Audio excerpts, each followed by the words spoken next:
అందరికీ నమస్కారం. నేను మీ శ్యాంప్రసాద్ రెడ్డి కోర్సుపాటి. నారదా మీడియాకి స్వాగతం. 2021 ఆగస్టు 19వ తేదీన ఒక బాలిక కనిపించకుండా పోయింది. ఇప్పటికి కూడా ఆ బాలిక ఆచూకీ లేదు. ఇది పాకిస్తాన్‌లో జరిగింది. ఆ బాలిక తల్లిదండ్రులు రాజ్ కుమార్ పాల్, వీణా కుమారి సహా వందలాది మంది జూలై 19వ తేదీన తమ చిన్నారి ఏమైందో చెప్పాలంటూ కరాచీ నగరంలో నిరసన ప్రదర్శన నిర్వహించారు పాకిస్తాన్‌లో. నా బాలిక ప్రియాకుమారి కనిపించకుండా పోయినాటికి ఆ బాలిక వయసు 7 ఏళ్ళు.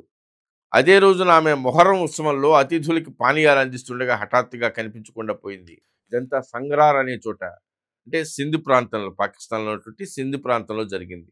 3 ఏళ్ల తర్వాత కూడా అధికారులు మళ్ళీ ఇప్పటికి కూడా ఆ పాప కనపడలేదు, వెతుకుతూ ఉన్నాం అని చెప్తున్నారు ఇప్పటికి కూడా. అట్లాగే కేవలం పోలీస్ శాఖే కాదు, ఇతర శాఖలతో కూడా సమన్వయం చేసుకుని ఆ బాలిక కోసం వెతుకుతున్నాం, ఇంకా దొరకలేదు బాలిక ఆచూకీ అని చెప్తున్నారు అక్కడ ఉన్నటువంటి పోలీసులు. ఈ హామీ పడేసిన వాళ్ళు సింధ్ హోంమంత్రి Zia Langove, police inspector general Javed Odho. దీంతో 3 ఏళ్ల తర్వాత కూడా ప్రియాకుమార్ అదృశ్యం గురించి ఒక్క ఆధారం కూడా వీళ్ళు సంపాదించలేకపోయారు ఇప్పటికీ. ఆ పెద్ద పోలీసు దాన్ని ఎలా మరి ఆయన చెప్పగలుగుతున్నాడో చెప్పేస్తున్నాడు. అసలే పాకిస్తాన్లో హిందువులు నిరంతరం భయంతో వణికిపోతూ ఉంటారు. ఎందుకంటే బాలికలకే కాదు, యువతులకు, వివాహితులకు కూడా అక్కడ రక్షణ లేదు.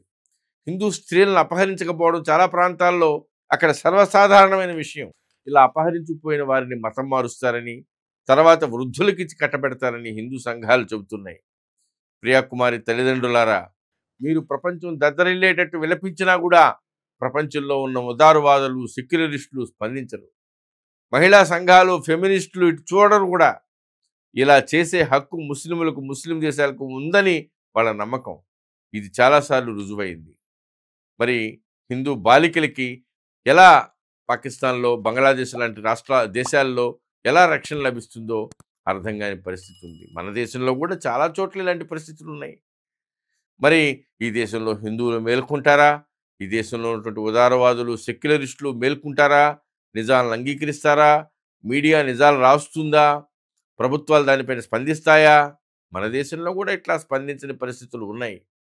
మనం పాకిస్తాన్ గురించి మాట్లాడుకుంటున్నాం. కేవలం పాకిస్తాన్లోనే కాదు, మన దేశంలో కూడా పోలీసులు, ప్రభుత్వాలు స్పందించని సందర్భాలు చాలా ఉన్నాయి.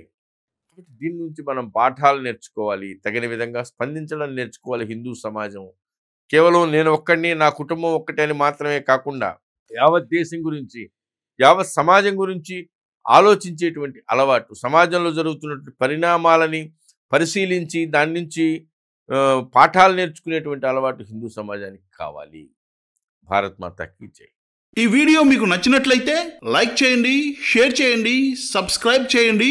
మీ అభిప్రాయాన్ని కామెంట్ల రూపంలో తప్పకుండా తెలియజేయండి.